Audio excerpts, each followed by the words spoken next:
In this lesson, we'll be looking at end behavior asymptotes for rational functions.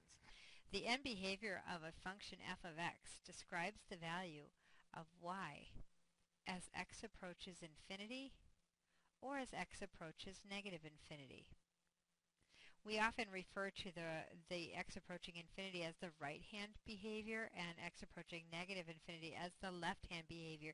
The reason we talk about that is what we're really looking for when we talk about end behavior is what happens to y for really, really far values on the right-hand side of the graph. And in particular, we're looking for, does it rise, does it fall, or does it level out and approach some specific y value? We do the same thing on the left-hand side. So today our lesson will evolve around trying to figure out what exactly is going on with the y for large values of x on the far right-hand side and on the far left-hand side. From our previous work with rational functions, we discovered that the lead terms of the numerator and denominator can determine the end behavior of a rational function. For example, in our first problem today, if we look only at the lead terms of this numerator, the lead term is the highest power of x, so 5x squared. Highest power in the bottom would be an x cubed. If we look only at those two terms, we can determine the end behavior of this more complicated fraction.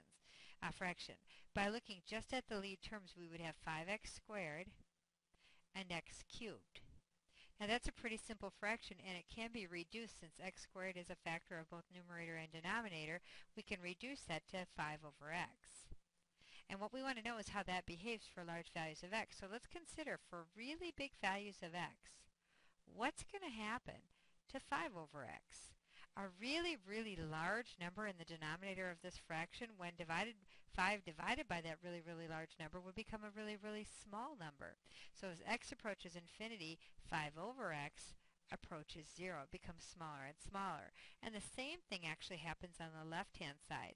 As x approaches negative infinity, 5 over x also approaches 0. And since both sides approach 0, we say that this graph has a horizontal asymptote, and it happens at y equals 0.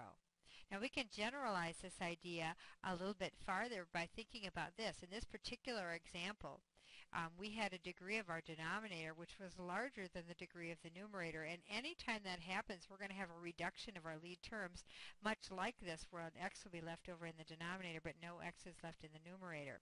So we can say in general terms that if the degree of the denominator is greater than the degree of the numerator, then we're going to have a horizontal asymptote. And it's going to happen at y equals 0. And again, we know that because this expression 5 over x here behaves in the same way for the far ends of the graph as this very much more complicated equation does. So that's our first example. Let's take a look at our second example. And again, if we consider our lead terms here, our lead terms in the numerator, 5x squared, in the denominator, 2x squared. So let's go ahead and write those things down.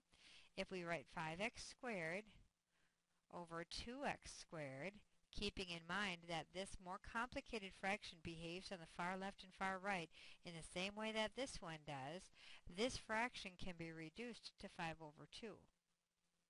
And we want to know what happens to that for large values of x. So I want to consider again, as x approaches infinity, what does y do? Now if you look at this fraction here is 5 halves. There isn't even an x on it. So x certainly is not going to play a role at all in the behavior of 5 halves. So for large values of x, y, it's just going to be 5 halves. It's going to stay the same. And of course the same thing will happen on the left-hand side. Y will be 5 halves as well. So we're going to say, just like we did in the first one, that this one also has a horizontal asymptote, and it's going to happen at y equals 5 halves. Now, just like in our first example, we can generalize this as well. We can say something like this, looking at this example. If the degree of the denominator